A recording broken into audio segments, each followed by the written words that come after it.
मूल रूप से हमारी जो बेसिक एजुकेशन है उसके ऊपर आती है, उस नींव को तैयार करने की जिम्मेदारी, और उस जिम्मेदारी के साथ आप सब जुड़े हुए हैं। मुझे प्रसन्नता है कि अच्छा उसके परिणाम सामने आए हैं, बहुत अच्छी स्थिति पैदा हुई है। हम लोगों ने अब तो स्कूल के कुछ नए मॉडल भी देने प्रारंभ किए हैं। जो बेसिक शिक्षा परिषद के बेसिक के मंत्री बोल रहे थे, उन्होंने कहा किस प्रकार से, यानी हम लोगों ने स्कूल के मॉडल, हम लोगों ने पहले श्रम और सेवा योजना से निराश्रित बच्चों के लिए और श्रमिकों के बच्चों के लिए पहले अटल आवासीय विद्यालय बनाए 18।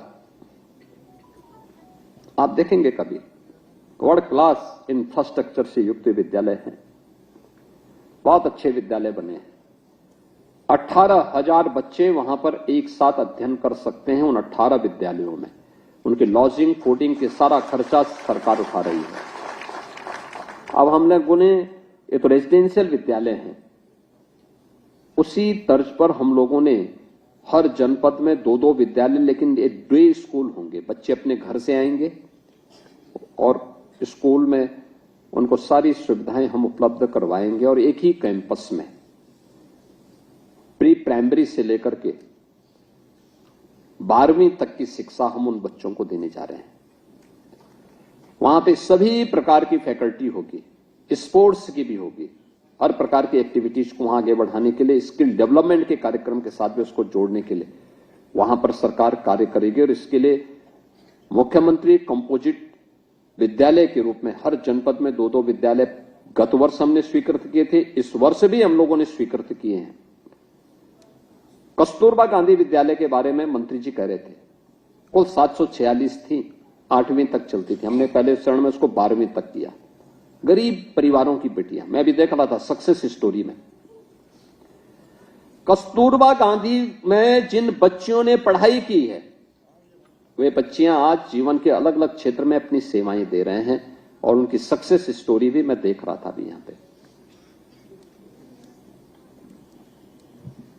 भाई, शिक्षक एक मार्गदर्शक होता है, वो राह दिखाएगा, बाकी बच्चे को अपनी मेहनत से आगे बढ़ना है, और उस राह को दिखाने के लिए आपकी बड़ी भूमिका, उसमें बेसिक शिक्षा परिषद के साथ मिलकर के आगे बढ़ाने में एक बड़ी भूमिका आपकी है उसमें। और उन विद्यालयों को आगे बढ़ाने के कार्यक्रम को अब हम लोगों ने उसको 12वीं तक करने के साथ साथ ये भी सुनिश्चित किया है, कुल 825 विकास खंड हैं, सभी 825 विकास खंड में एक कस्तूरबा गांधी विद्यालय की स्थापना के लिए धनराशि ऑलरेडी बेसिक शिक्षा परिषद को दी है, और बेसिक शिक्षा परिषद ने उस कार्यक्रम को भी आगे बढ़ाना प्रारंभ कर दिया है। बहुत सारे कार्य आगे बढ़े हैं। भारत सरकार के द्वारा बेसिक शिक्षा परिषद की गुणवत्ता को आगे बढ़ाने में जो भी पैरामीटर तय किए गए हैं, उन सभी को प्रभावी ढंग से लागू करने का प्रयास हो रहा है। मैं आज के इस अवसर पर आप सबको बधाई देता हूं, और हम लोग प्रयास कर रहे हैं। अभी हम लोगों ने इस वर्ष बेसिक शिक्षा परिषद में, यानी शिक्षा आयोग का गठन भी किया है, जो सभी प्रकार की शिक्षा के लिए शिक्षकों का चयन भी कर रहा है।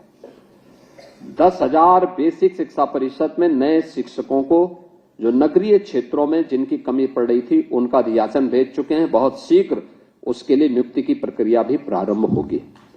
और ऐसे ही प्राथमिक विद्यालयों में, यानी उच्च प्राथमिक विद्यालयों में शिक्षा के सुधार के लिए अनुदेशकों की नियुक्ति की प्रक्रिया को भी हम इसके साथ जोड़ने जा रहे हैं। कुछ नए अनुदेशक भी हम इसके साथ जोड़ने जा रहे हैं। मेरा मानना है ये 20,000 की संख्या बेसिक शिक्षा परिषद की कायाकल्प को और मजबूती के साथ आगे बढ़ाने में मदद करेगी। और छात्र शिक्षक रेशियो को, क्योंकि छात्रों की संख्या बढ़ी है, तो शिक्षक का अनुपात भी उसी प्रकार से बढ़ेगा।